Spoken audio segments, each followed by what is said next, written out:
You know, when we started yesterday, Rachel had talked about practicing and practicing to compose, right?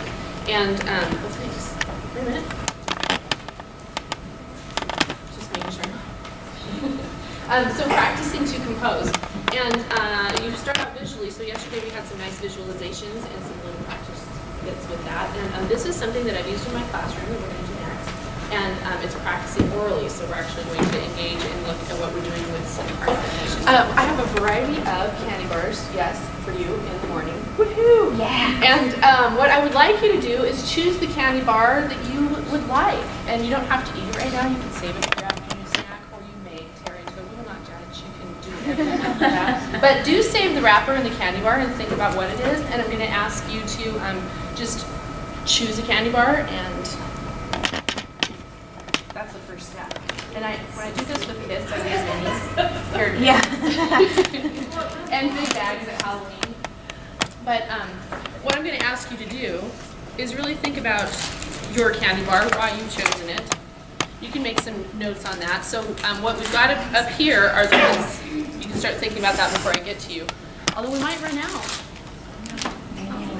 So everyone has a candy bar, and you're thinking about the reasons why you like it. And I'd like you to formulate your ideas around claim, data, and warrant, or claim, data, and explanation. So if you're thinking of the claim of, sometimes I even go backwards with this and look at like the reasons why I like it. What makes you say so? If this is my favorite, what makes you say so? So list those reasons, and then if you can explain those reasons, that's going to get you rolling on that path of, this is my claim. But you are starting with the claim and saying, this is my favorite. That's one claim. Does anybody else have a different claim that they've started with? I like them all. This one had a yellow package. Yes.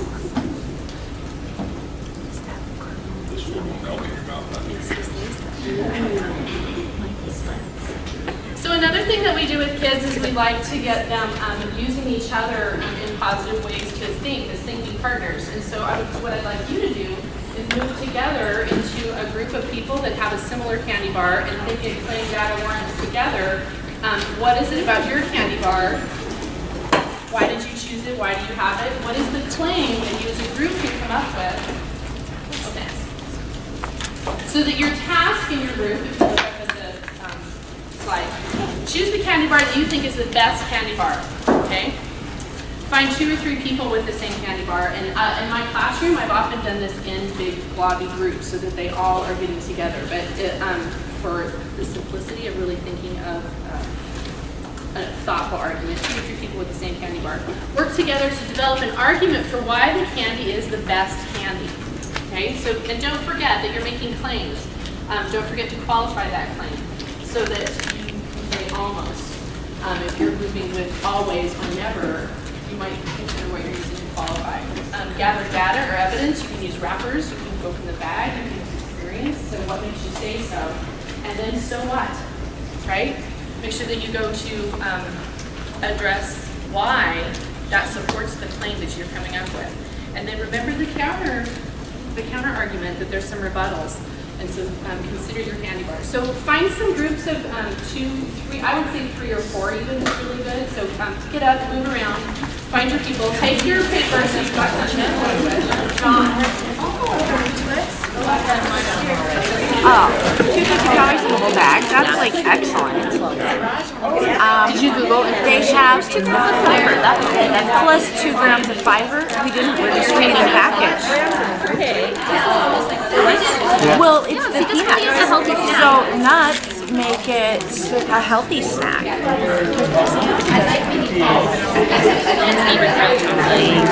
When you're going through this in your groups, if you just raise your hand for some responses, I want you to notice the processes that you're going through. So raise your hand if in your group someone used a personal experience to explain or to as data. Yes. Raise your hand in your group if someone knew something factual or something historical about the candy bar that you're using as a data. Okay. Raise your hand if you use the ingredients. If you're looking at the ingredients, raise your hand if you're using the the calories or the stats. Okay, we've been really trying to look at that. And then raise your hand if you Google. Okay. And in class more and more, even though there are no cell phones in my classroom, I look around people like, And not in my classroom, it's a school policy. So that's something where I'm like, okay, let's go ahead and get out your phone so that you can start to use some of these devices to help you. So looking at your resources and your data and what you're gathering and that's helping you support, this is a great way to get you thinking, to get kids thinking, and you can imagine that when you're ready to kind of go and talk about this. So here's where I want to be really honest with you and tell you what happens to me in my classroom. I run out of time, right? And what is the emphasis here? Is it that you get to argue it? Or is it that you get to fight it out? Is it who wins or loses? Or is it the process? It's this thinking. And so, my kids will say, okay, so are we going to start? And so we might actually get set up so that they can talk back and forth to each other, but often the bell is ringing at that. They're like, can we come back and do this? And, I go, well, in the future, if we have a moment. So a lot of times I have the wrappers and I put them up on the board. They want me to be judge and jury of this, which I really don't want to be judge and jury, and we don't want them thinking as me as judge and jury.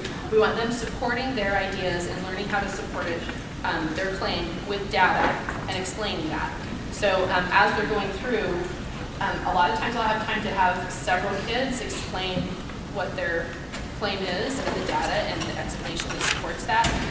But often we don't have time, and we don't take time to go to see who wins, and they'll say who wins, and I kind of leave that part off, and we keep going, and we come back to it. So it's a strange thing for me to let it go and not finish that part of it. It feels unfinished, but we've just engaged in thinking that is leading them towards their actual writing, and the practice of that.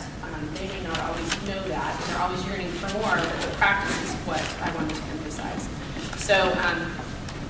And then they're really happy. They are happy they have